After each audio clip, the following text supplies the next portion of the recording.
नमस्कार, मी छाया जोशी तुमचे या चॅनलमध्ये स्वागत करते. कथा सुरू करण्यापूर्वी तुम्ही जर या चॅनलमध्ये नवीन असाल तर सबस्क्राईब करा, म्हणजे येणाऱ्या नवनवीन कथा तुम्हाला ऐकायला मिळतील. तर आजची आपली कथा आहे कौमार्या. लेखिका आहेत मानसी कावले. या कथेचे सर्व अधिकार, सर्व मान्यता लेखिकेकडे सुरक्षित आहेत याची सर्वांनी नोंद घ्यावी. सादरीकरण छाया जोशी. तर चला सुरू करूया.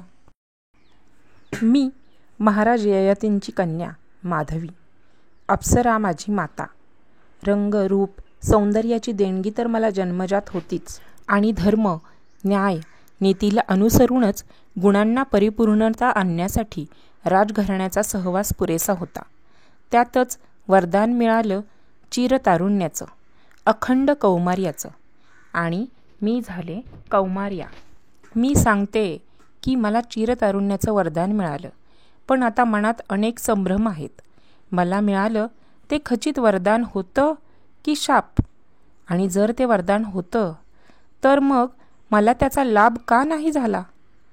पुत्रप्राप्तीनंतर प्रत्येक वेळी अनुष्ठान करून मला माझं कौमार्य, माझं यौवन, माझं तारुण्य परत मिळवता येत होतं. पण मन, त्यावर लिहिलं गेलेलं ते कसं पुसायचं होतं मी?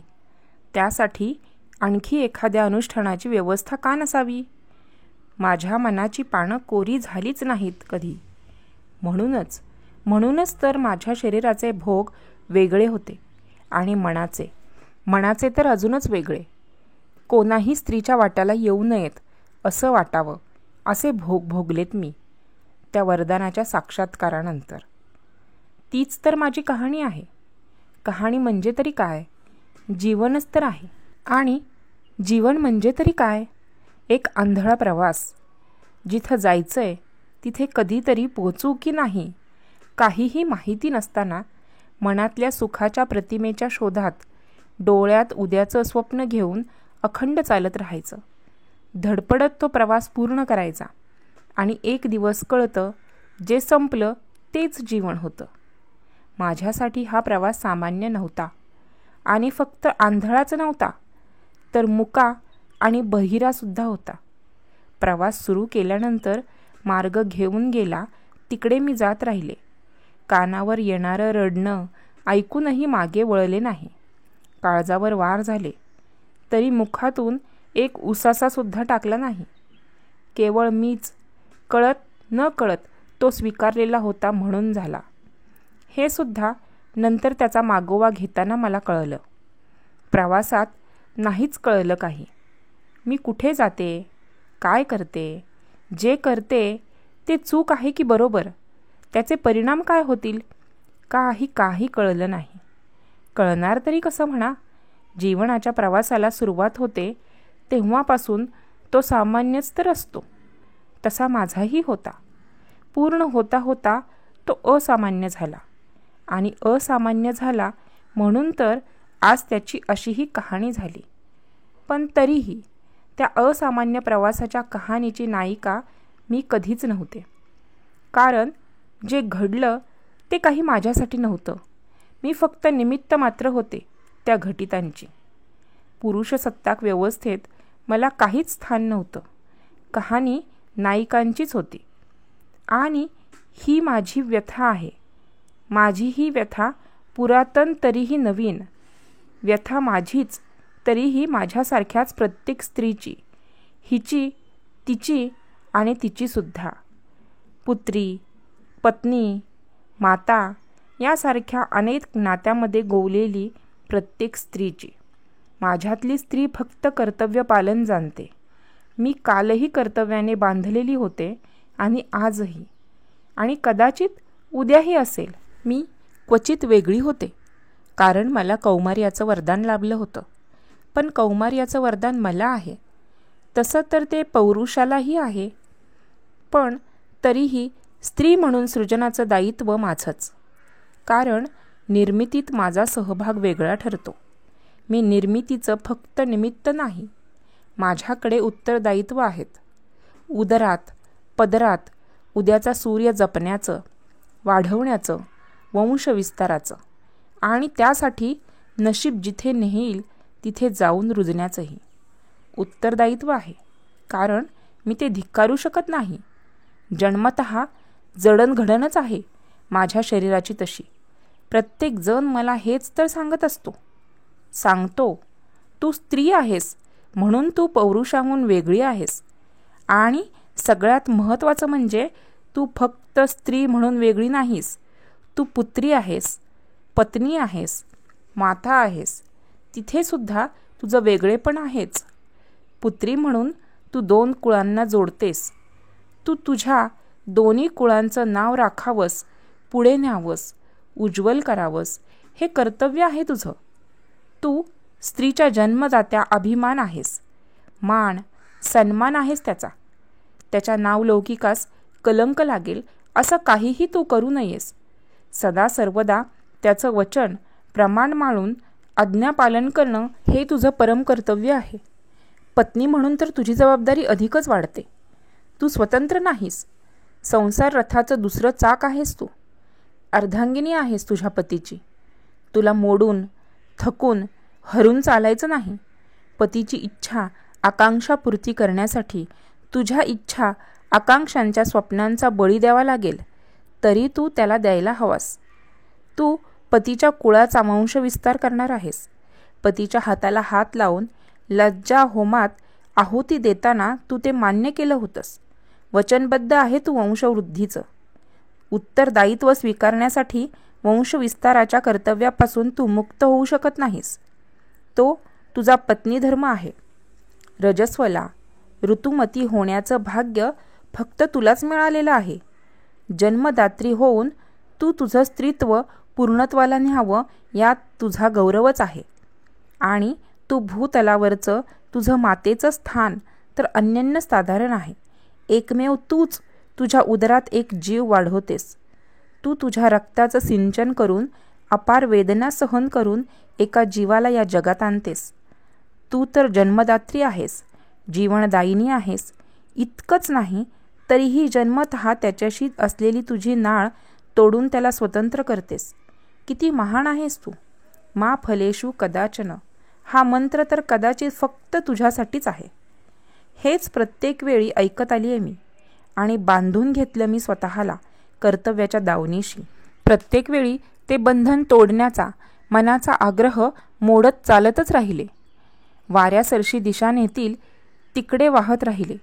प्रतीक्षा होतीच स्वप्नातल्या राजकुमाराची.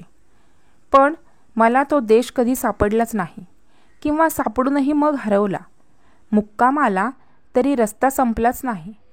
चंद्र मावळला पण नवा सूर्य कधी उगवलाच नाही. दुःखाचा अपार सागर पार करूनही किनारा कधी दिसलाच नाही.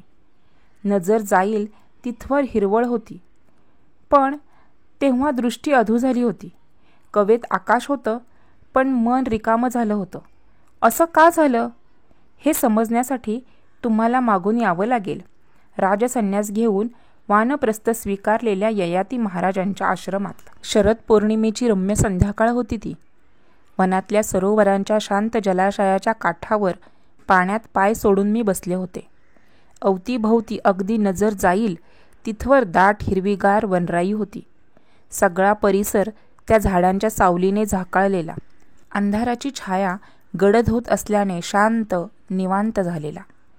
मावळत्या सूर्याच्या सोनेरी किरणांनी शिंपलेल्या सुस्त पायवाटा कोणी उजेडाच्या पायघड्याच अंथरल्या असाव्यात अशा. क्षितिजापार हिमवर्षावात बुडालेल्या शुभ्र धवल पर्वतरांगा, अथांग क्षीरसागर वाहतोय जसा थेट स्वर्गातून पृथ्वीवर. पक्ष्यांच्या घरट्याकडे परतण्याचा लगबगीत किलबिलाट कर्णमधुर संगीतासारखा मनाला रिझवत होता. हळूहळू आकाशाचा रंग निळा गडद होत होता. सूर्याचा गोळा लाल होऊन बघता बघता सरोवरात केशर मिसळून विरघळून गेला. सूर्यास्त झाला आणि क्षणार्धातच हिरवी वनराई सावल्यांमध्ये परिवर्तित झाले. सरोवरातले सगळे पिवळे केशरी रंग लुप्त झाले आणि हळूहळू स्वच्छ नितळ जलाशयातील कमलिनी उमलू लागल्या. चंद्रोदय झाल्यावर तर एक एक करत उजागर होणाऱ्या चांदण्यांनी तारांगण फुलून गेलं. ते चांदणं सरोवराच्या शांत जलाशयात सांडून चकमक करू लागलं. मनावर त्या शरद पौर्णिमेच्या शुभ्र धवल मनोहारी मोहमयी रात्रीने असं काही गारुड केलं होतं की मला तिथून उठावंसंच वाटत नव्हतं. मंत्रमुग्ध होऊन मी मलाच हरवून बसले होते. पण अचानक ती नीरव शांतता भंग झाली. क्षणात अवतीभोवतीचं वातावरण, पक्ष्यांची फडफड, प्राण्यांचे चित्कार, पानांची सळसळ आणि अनेक चित्रविचित्र आवाजात बदललं. धुळीचे लोळ उठले आणि त्या मागोमागच घोड्यांच्या टापांचा आवाज जवळ येऊ लागला.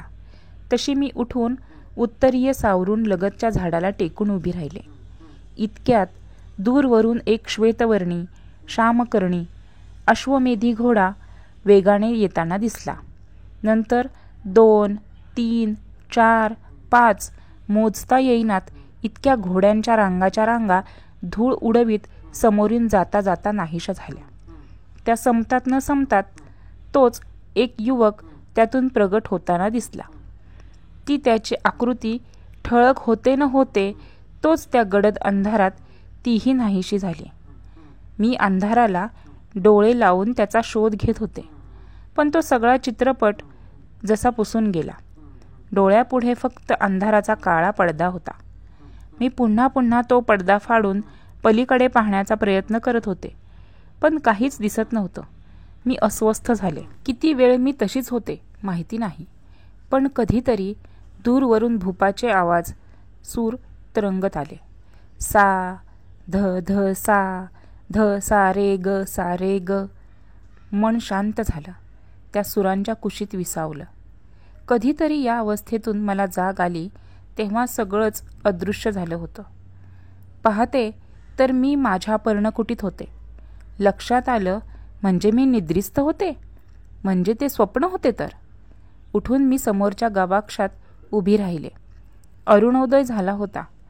निळ्या नभाची लाली विरळ होता होता सोनेरी प्रकाशात परिवर्तित झाली होती. पक्ष्यांचा किलबिलाट सांगत होता नवीन दिवस उगवलाय. कुटीलगतच्या मालती शेवंतीला बहर आला होता. मोगरा जाती कुसुमांच्या सुगंधाने वातावरण भारावून गेलं होतं. अग्निशाळेतून मंत्रध्वनी येत होते. काही क्षणांपूर्वी स्वप्नात पाहिलेला तो दिवसाचा विलोभनीय उत्तरार्ध आणि आता अशा पेरत उगवलेली ही पहाट.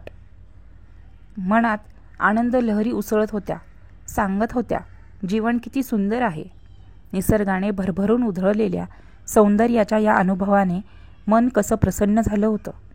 त्याच धुंदीत स्नानादी अनेक उरकून साजसज्जा आटोपून वाऱ्यावर तरंगतच मी उपवनात पोहोचले. आश्रमवासिनी कन्या देवपूजेसाठी फूलपत्री गोळा करत फिरत होत्या. मला अंमळ उशीर झाला होता. त्यांनी उशिरा येण्याचं कारण विचारताच त्यांना मी ते पहाटेचं स्वप्न सांगितलं. एकमेकात नेत्रपल्लवी झाली आणि मग सुरू झाली माझी चेष्टा. बाई ग, स्वप्नात असे अश्वमेधी घोडे येतायत म्हणजे कोणा पराक्रमी राजाची पट्टराणी व्हायचं बरं आम्हाला. चला ग, तुम्हाला दुसरं काही सुचत नाही. मी उगाचच लटका प्रतिकार केला, पण मनात मधुर स्वप्नतरंग उठत होते. त्यांचं सुरूच होतं. एकीने म्हणावं, पण त्यांनी ओळख का नाही दिली बरं? आता ते कोण्या देशीचे होते आम्हाला कसं कळावं बरं? दुसरीने उत्तर द्यावं, ते कोण्या देशीचे का असेनात, आता महाराज ययातींच्या कन्येचे स्वयंवर म्हणजे देशोदेशीचे पराक्रमी राजे येतीलच, त्यात असतील ना ते. तिसरीने अधिक माहिती पुरवावी, ययाती महाराज लवकरच एक भव्य स्वयंवर रचणार आहेत म्हणे आपल्या लाडक्या कन्येचे. चौथीने पुस्ती जोडावी, त्यात काय शंका आहे का? राजसिंहासन सोडून आले असले म्हणून काय झालं? अजूनही वैभवशाली हस्तिनापूर राज्याचे महाराज आहेत ते. महाराजांच्या एकुलत्या एक कन्येचा विवाह म्हणजे साधी गोष्ट आहे का? आणि शेवटी एकमत व्हावं. हो ना, त्यात महाराज ययाती तर कर्तव्यपारायण, कन्यादान राजशी थाटामाटातच होईल, यात मुळी संशयच नाही. सगळी चेष्टा ऐकून मी मनोमन खुलत होते. दाखवायला उगाच एकीकडे इकडे तिकडे फुलाफुलात फुलपाखरांमागे हिंडत होते, पण स्वप्नाने माझ्या विचारांना पंख मिळाले होते. मनोमन मी रात्रीचं स्वप्न आणि स्वयंवर याची सांगड घालत नवं हवंसं चित्र रंगवत होते. शुभ्र अश्वमेधी घोड्यावरून तो राजकुमार येतोय आणि मी त्याला वरमाला घालतीये. हे आता माझं उद्याचं स्वप्न होतं. या स्वप्नपूर्तीच्या कल्पनेने अंगावरती रोमांच उठत होते. ते क्षण 2 क्षण मी वेगळ्याच जगात वावरले. भानावर आले ते कानावर आलेल्या निरोप्याने. देवी, महाराजांनी आपल्या भेटीची इच्छा प्रगट केली आहे तात्काळ. महाराजांनी? माझ्या भेटीची इच्छा? तात्काळ? अनपेक्षित बोलवण्याने मी अगदी गोंधळून गेले होते. होय देवी, आश्रमात कोणी एक ऋषिकुमार आले आहेत महाराजांच्या भेटीला. तेव्हा ऋषिकुमार? कोण बरं? कुठून? कशासाठी? माझा गोंधळ आणखीनच वाढला. कारण माझ्या आत्ताच्या मनस्थितीत माझ्यासाठी हे सगळं संदिग्ध, संदर्भहीन होतं. ते काही आम्हाला ज्ञात नाही देवी. माझी गोंधळलेली चर्या आणि त्यावर असं गोंधळात टाकणारं उत्तर मिळतंय म्हटल्यावर पुन्हा थट्टा सुरू झाली. अगं बाई, राजकुमार श्वेतकर्णी अश्वमेधी घोड्यावरून स्वप्नातून थेट आश्रमात पोहोचले म्हणायचे का? आणि परिसरात हास्य कल्लोळात बुडून गेला. मी लगबगीने निघाले. माझा प्रत्येक पदक्षेप उन्मादाने, उत्कंठतेने भरलेला होता. निरोप मिळाल्यासरशी मी वाऱ्याच्या वेगाने महाराजांच्या कुटीत पोहोचले खरी, पण तिथे पोहोचताच थोडी निराशाच झाले. तिथे एक ऋषिकुमार बसले होते. कपडे धुळीने भरलेले, अंग घामाने डबडबलेले, मुद्रा चिंतातूर, म्लान, कसल्या तरी विचारात असलेले दिसले. ते खूप दूरचा प्रवास करून आले होते असे वाटत होते. प्रवासाने थकल्यासारखे आणि चिंतेत दिसत होते. मी प्रवेश करताच त्यांनी चमत्कारिक नजरेने माझ्याकडे पाहिलं. पण महाराज मात्र माझ्यावर नजर टाकताच आनंदित झाले. तत्काळ मला हात धरून त्यांनी ऋषिकुमारांपुढे करत ते उद्गारले, कुमार गालव, मी म्हणालो तुम्हाला, मी आता आश्रमवासी आहे. राजकोष माझ्यासाठी नाही. अश्वमेधी घोडे माझ्यापाशी नाहीत. तुमची अश्वमेधी घोड्यांची किंवा धनाची अपेक्षा तर मी पूर्ण करू शकत नाही. पण माझा लौकिक आहे. आजवर कोणताही याचक माझ्या पायी येऊन रिक्त हस्ते परत गेला नाही. म्हणून ही माझी कन्या माधवी, ही मी तुम्हाला सोपवतो आहे. ही कोणी सामान्य कन्या नाही. हिला वरदान आहे चिरतारुण्याचं, अखंड कौमार्याचं. म्हणूनच तुम्हाला तुमच्या गुरुदक्षिणेसाठी हवे असलेले 800 अश्वमेधी घोडे मिळवून देण्यास माधवी सहाय्यकारी ठरेल. त्यात मला तिळमात्र शंका वाटत नाही. माधवीला ते वरदानच आहे. आणि तुम्ही पाहतच आहात, ती रूपवती, सौंदर्यवती सुद्धा आहे. पण इतकंच नाही, ती सुलक्षणीसुद्धा आहे. राजज्योतिषाने तिच्या शरीर लक्षणांची परीक्षा करून, तशी खात्री करून घेऊन तसं निश्चित भविष्य वर्तवलं आहे की तिच्या गर्भातून जन्मास येणारा पुत्र सगळ्या जगावर राज्य करणारा चक्रवर्ती राजा होईल. अर्थात हे समजल्यावर कोणीतरी राजा तिच्या बदल्यात 800 अश्वमेधी घोडेच काय, तुमच्यासाठी आपला सगळा राजकोषही खाली करेल की नाही. तर आता तुम्ही निश्चिंत मनाने जा. फक्त एकच विनंती आहे, 800 अश्वमेधी घोडे प्राप्त केल्यानंतर तुम्ही माझी कन्या मला सुपूर्त करावी. तिच्या मातेला वचन दिल्याप्रमाणे तिचा स्वयंवर करून मीही तिच्या कर्तव्यातून मुक्त होईल. क्षणभर मलाही हे काय ऐकते हे कळलंच नाही. मनात वादळ उठलं. त्यातून तीव्रतेने एकच भाव उमटला. असं कसं? महाराज मला आपल्या एकुलत्या एक लाडक्या कन्येला, तिला काहीही न सांगता न विचारता तिच्या मर्जीशिवाय वाटेवरच्या वाटसरूला देतो म्हणतायत. आज माझी माता असती तर तिने असं होऊ दिलं असतं. त्या क्षणी मी तिथे कोणीतरी मंत्र टाकून शिळा होण्याचा शाप द्यावा आणि मनात असलं तरी जागचं हलताच येऊ नये तशी जागच्या जागी खिळून जमिनीत रुतून उभी होते. पण माझ्या त्या असह्य अवस्थेकडे जरासुद्धा लक्ष न देता, माझ्या कुठल्या प्रतिक्रियेचीही वाट न पाहता महाराज बोलत होते. पुत्री माधवी, मला क्षमा कर, पण मी आता तुला यांच्याकडे सोपवण्यासाठी वचनबद्ध आहे. लक्षात ठेव, तू एक राजकन्या आहेस. तू माझ्यासारखी कर्तव्यपारायण राजाची कर्तव्यदक्ष कन्या आहेस. सुदैवाने आज तुला धर्माचरण करण्याची आणि तुझ्या पितृऋणातून मुक्त होण्याची संधी मिळत आहे. तर तू त्याचं सार्थक करावंस हे उचित ठरेल. हे ऋषिकुमार गालव, हे परमपूज्य गुरु विश्वामित्रांचे शिष्य आहेत. गुरुदक्षिणा देण्यासाठी त्यांना 800 अश्वमेधी घोडे हवे आहेत.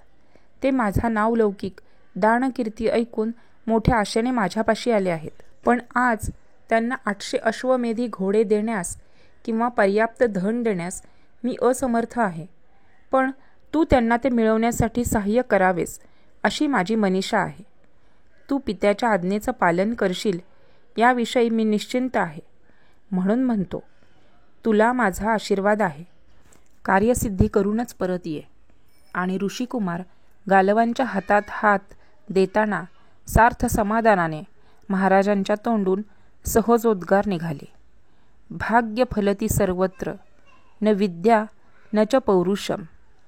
कदाचित त्यांना सांगायचं होतं, गालवाकडे बुद्धी होती, पौरुष्य होतं आणि माझ्याकडे भाग्य, आणि ते आता त्यांनी गालवाकडे सोपवलं होतं. तेच त्याला त्याची इच्छित फलप्राप्ती करून देण्यासाठी उपयुक्त ठरणार होतं.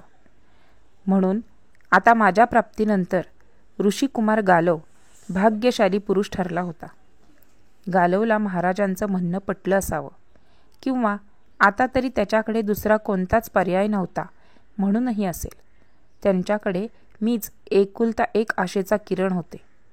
त्यानेही अत्यानंदाने महाराजांना वचन दिले, महाराज, आपण अगदी निश्चिंत असावं.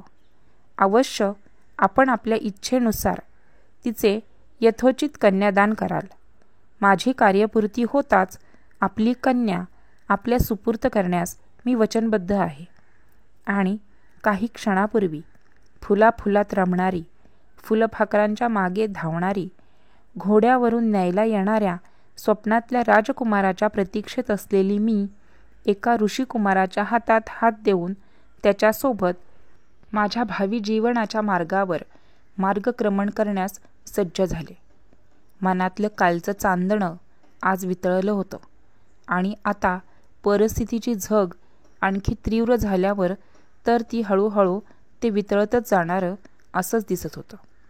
जीवनाच्या सारीपाटावर नियतीने तिचे फासे फेकले होते आणि आता तरी तिला डावात हरवण्यासाठी हवं असलेलं एकही दान माझ्या पदरी नव्हतं.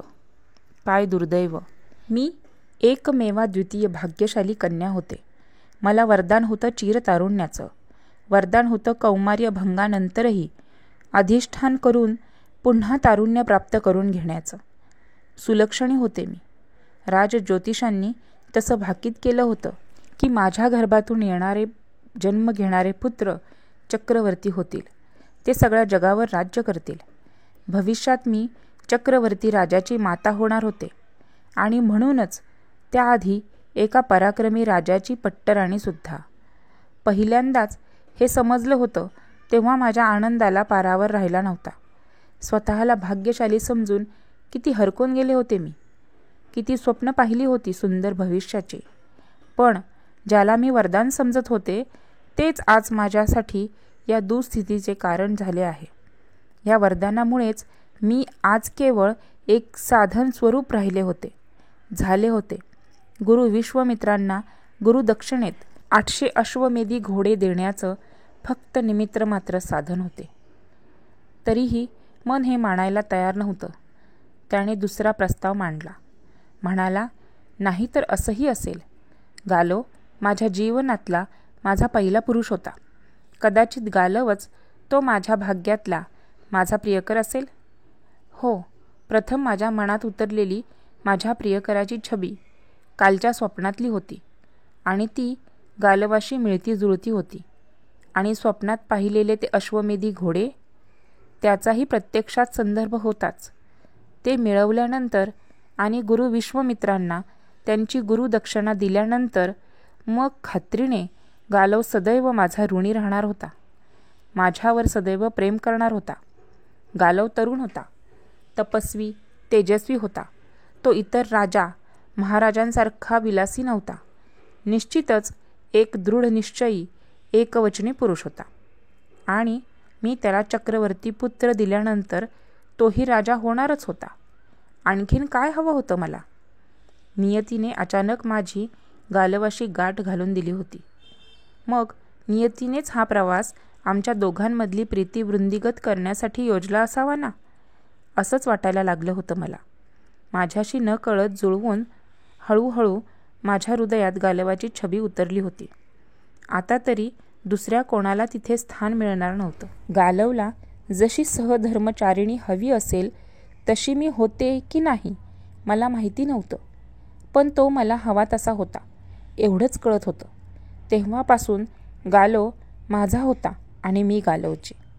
मी ठरवलं होतं, आता गालव आणि माझ्यामध्ये केवळ वचनपूर्तीचं दायित्व असेलही, कर्तव्याचे ऋणानुबंध असतीलही, पण यापुढे ते प्रीतीत बदलण्यासाठी जे जे काही करावं लागेल ते सगळं मी स्वइच्छेने करणार होते. लवकरात लवकर त्याला गुरु ऋणातून मुक्त करणं हेच आता माझं ध्येय असणार होतं. आज हातात धरलेला गालवचा हात आता मी जीवनभर सोडणार नव्हते. हा प्रवास संपेल तेव्हा सर्वस्वी गालवची होऊन राहणार होते. नव्या विचारांनी आता माझ्या मनावरचं आधीचं ते अन्यायाचं मळभ पार धुवून गेलं होतं. आता गालवाकडे मी वेगळ्या नजरेने पाहत होते. तो आता माझं भविष्य होता आणि मी त्याचं. मला गालवप्रती प्रेम, आस्था, आत्मीयता वाटू लागली होती. आता त्याची कर्तव्यपरायणता, ध्येयाप्रती निष्ठा, आत्मसन्मान राखण्याची धडपड कौतुकास्पद वाटायला लागली होती. यशाची खात्री नसल्याने त्याला वाटणारी चिंता, मी त्याच्या जीवनात अचानक आल्यामुळे झालेली त्याच्या मनाची द्विधावस्था, भावनिक विवशता समजायला लागली होती. तो आता मला अगदी आपलासा वाटायला लागला होता. मी ठरवलं होतं, मी आता त्याची साथ कधीही सोडणार नव्हते. मी माझ्या नव्या जीवनात रंग भरण्यासाठी तत्पर झाले होते. पूर्वाश्रमीची माधवी मागे सोडून प्रसन्न मनाने मी गालवसोबतच्या माझ्या नव्या जीवनाच्या प्रवासाला प्रारंभ केला होता. एखादा क्षण जीवनाला एक नवा विचार, एक नवं वळण देणारा असतो. अनपेक्षितपणे वळण येतं तेव्हा विचार स्वैर होतात, पण ध्येयपूर्तीकडे वाटचाल करायची असेल तर त्यांना लगाम हा घालावाच लागतो. माझ्यापुढे आता एकच ध्येय होते. मनात एकच विचार होता, गालवची गुरुदक्षिणा आणि त्यासाठी त्याला द्यावे लागणारे 800 अश्वमेधी घोडे. कुठल्या कारणाने का होईना, पण आजपासून मी गालवची सहचारिणी झाले होते. केवळ आणि केवळ माझ्यामुळेच तो त्याची वचनपूर्ती करू शकणार होता. ही माझ्यासाठी खूप आनंदाची गोष्ट होती. म्हणजे एका अर्थी त्याचं आणि पर्यायाने माझं भाग्य मीच घडवणार होते. शिवाय याचकाप्रती कर्तव्यपरायण म्हणून नावलौकिक असलेल्या ययाती महाराजांचे मी कर्तव्योन्मुख होण्यासाठी वाचवलं होतं. माझ्या रुदरातून चक्रवर्ती राजा जन्म घेणार होता. जीवनातला पिता, पती, पुत्र अशा तिन्ही पुरुषांची मी भाग्यविधाती होते. धर्मपरायण, कर्तव्यपरायण स्त्री ठरणारे होते मी या अशा विचारांनी मनाला उभारी मिळाली होती आणि मी आनंदात होते. गालवलाही कदाचित हे सगळं घडत होतं याविषयी असंच काही वाटत होतं असावं. महाराजांनी त्याच्या गुरुदक्षिणेच्या कार्यासाठी मला त्याच्याकडे सोपवणं आणि केवळ कर्तव्य भावनेने सगळे सुख उपभोग सोडून माझं त्याच्यासोबत निघून येणं हे सगळं त्यालाही विचलित करणारं होतंच. अंधाऱ्या गुहेत एक कडवसा असावा तशी मी त्याच्यापाशी होते. आता तरी मी फक्त एक आशेचा किरण होते. अजून निश्चिती कशाचीच नव्हती. माझा त्याग अनाठायी ठरला तर आता हे जे होतंय ते योग्य की अयोग्य या संभ्रमात तर तोही होताच. आता त्याच्या बोलण्यातूनच समजत होतं ते. मार्गस्थ झाल्यानंतर तो माझ्यापाशी मनातलं बोलायलाही लागला होता. म्हणाला होता, माधवी, माझ्या स्वार्थापोटी मी तुझ्यावर अन्याय करतो आहे असं तर तुला वाटत नाही ना? माझं भविष्य मला माहीत नाही, ते तर आधीही अंधारातच होतं. पण तुझं तसं नाही. तू अपघाताने इथे आलीस. निव्वळ कर्तव्य म्हणून तुझं भविष्य तू माझ्यासाठी बांधून घेतलं आहेस. तुझं काही अनिष्ट होऊ नये, तुला तुझ्या निर्णयाचा पश्चाताप करण्याची वेळ येऊ नये, अगदी एवढी मनापासून इच्छा आहे. गालव तसं म्हणाला आणि त्याच्याविषयी माझ्या मनात उमलू लागलेलं प्रेम अधिकच वृद्धिंगत झालं. गालव त्याच्या कर्तव्याप्रती निश्चयी होता म्हणून मला कोणा राजाकडे सोपवण्यासाठी विवश होता. आता त्याच्यापुढे दुसरा काहीच मार्ग नव्हता म्हणून. नाहीतर त्याने तसं कधीच केलं नसतं. तो स्वार्थी नव्हता. त्याला माझ्या भविष्याची चिंता होती, माझी पर्वा होती त्याला. म्हणूनच त्याच्या मनात अपराधबोध होता ना, या जाणीवेने मन भरावून गेलं होतं. आणि म्हणूनच आता त्याच्यासाठी कोणतंही दिव्य मला करायला लागलं तरी मी तयार होते. पुढे बोलता बोलता गुरुदक्षिणेविषयी जे घडलं ते सांगताना सुद्धा तो असंच काहीसं बडबडत होता. माधवी, तू किती सुंदर आहेस, पण माझ्यामुळे तुझ्या नशिबी हा भोग आला ना. नाहीतर आज आश्रमात असतीस तर तुझं स्वयंवर झालं असतं. कोणा महापराक्रमी राजाच्या गळ्यात वरमाला घालून स्वइच्छेने त्याची पट्टराणी झाली असतीस. आत्ताही होशील, पण आता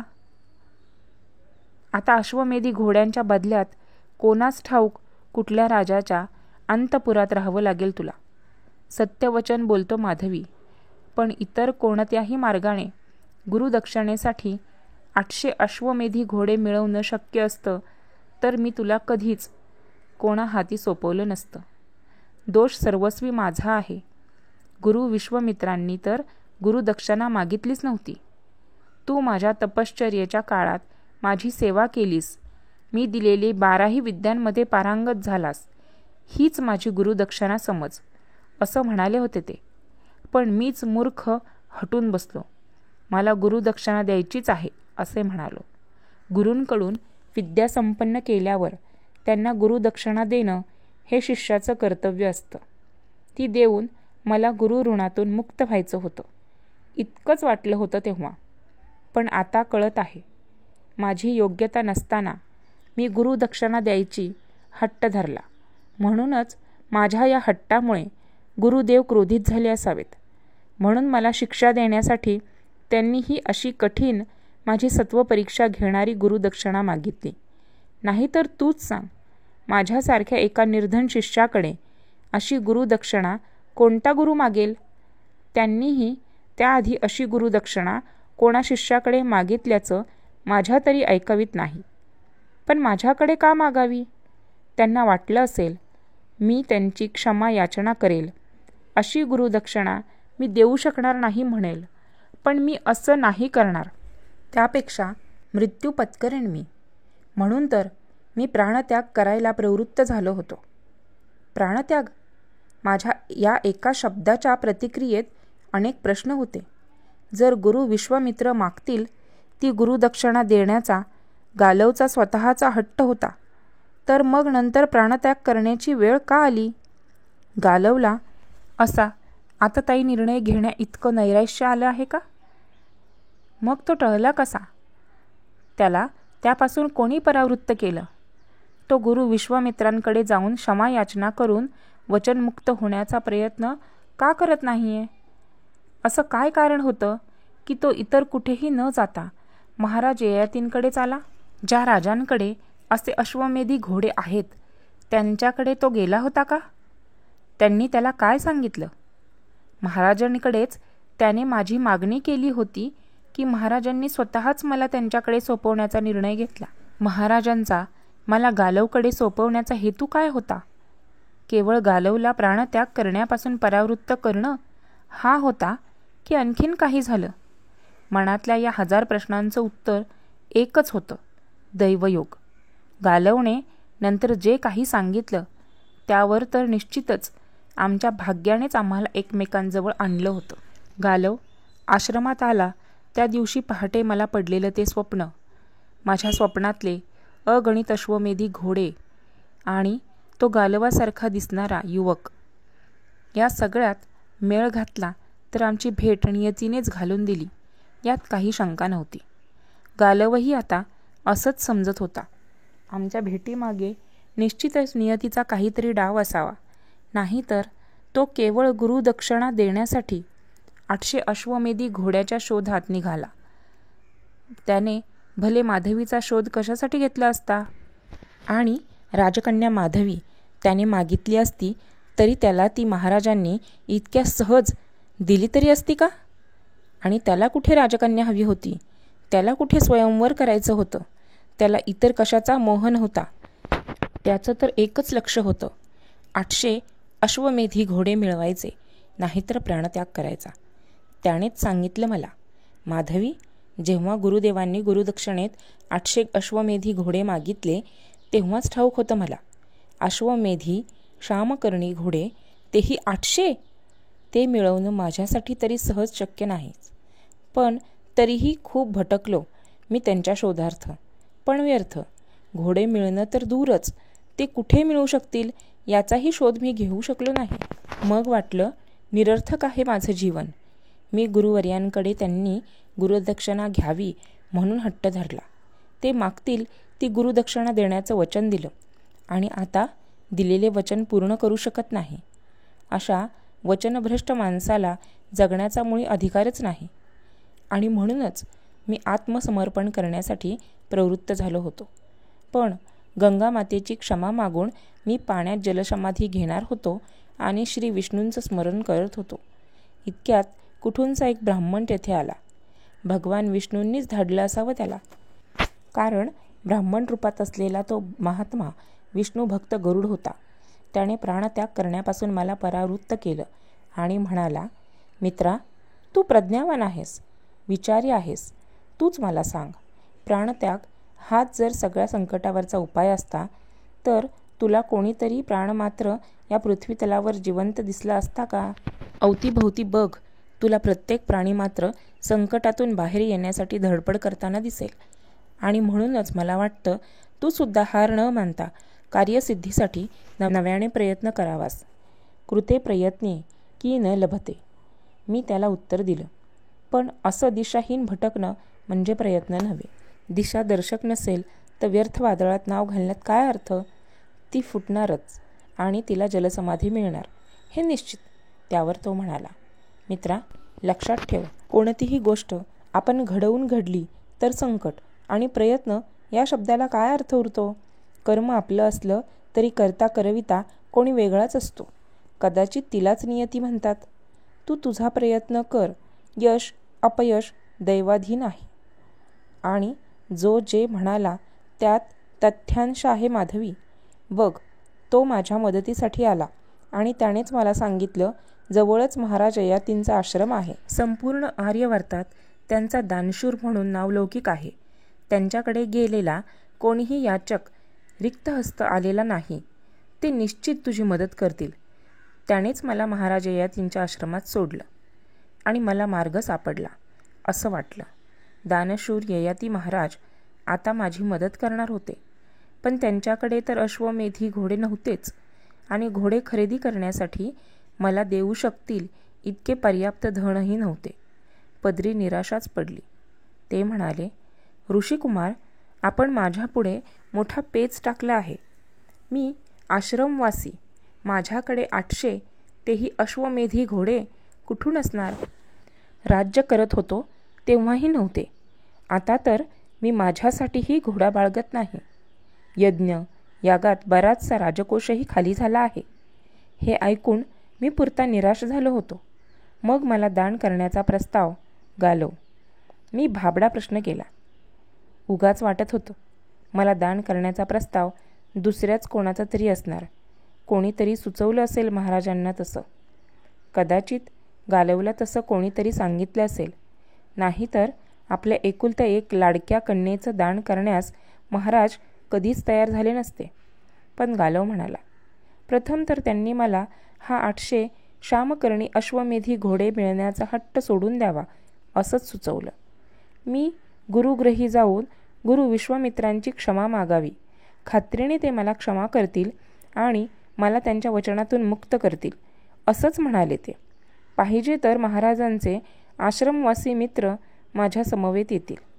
ते गुरु विश्वामित्रांना सगळी परिस्थिती समजावून सांगतील आणि मला वचनमुक्त करण्यासाठी प्रार्थना करतील असंही सांगितलं त्यांनी मला. पण मी क्रोधित झालो. म्हणालो, महाराज, आपल्यासारख्या कर्तव्यपारायण राजाला मला असा वचनभ्रष्ट होण्याचा मार्ग दाखवावा याचं आश्चर्य वाटतं. मी इथे वचनपूर्तीसाठी साह्य मागण्याच्या हेतूने आलो होतो, पण आपण तर मला कर्तव्यभ्रष्ट होण्याचा मार्ग दाखवत आहात. ऐकलं होतं की राजा ययातींकडून आजवर कोणीही याचक रिक्त हस्त गेलेला नाही. माणसाला मरण सन्मुख होण्यासारखी परिस्थिती येते तेव्हाही राजा ययाती त्यांना जीवनदान देतात. पण ते ययाती इथे राहत नसावेत. क्षमा करा महाराज, माझ्याकडून मोठी चूक झाली. मी आपल्याला धर्मसंकटात टाकले, आपल्या कीर्तीला कलंक लावला. मला आज्ञा द्या. आणि मी निघालोही होतो. मग गालव, मग माझा प्रस्ताव कसा? मी ऐकायला अधीर होते. घोड्याच्या बदल्यात माझी निवड कशी झाली? कोणी केली? गालव सांगू लागला. मग महाराज चिंतित झाले. नावलौकिक कीर्ती हीच तर त्यांची जीवनभराची पुंजी होती.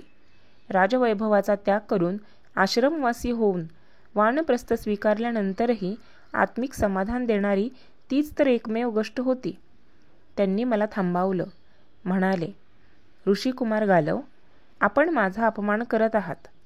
मी तोच ययाती आहे, ज्याचा दानशूर म्हणून लौकिक आहे, ज्याच्याकडे आलेला याचक रिक्त हस्त गेलेला नाही आणि खचित आपणही जाणार नाही. मी कर्तव्य विन्मुख नाही.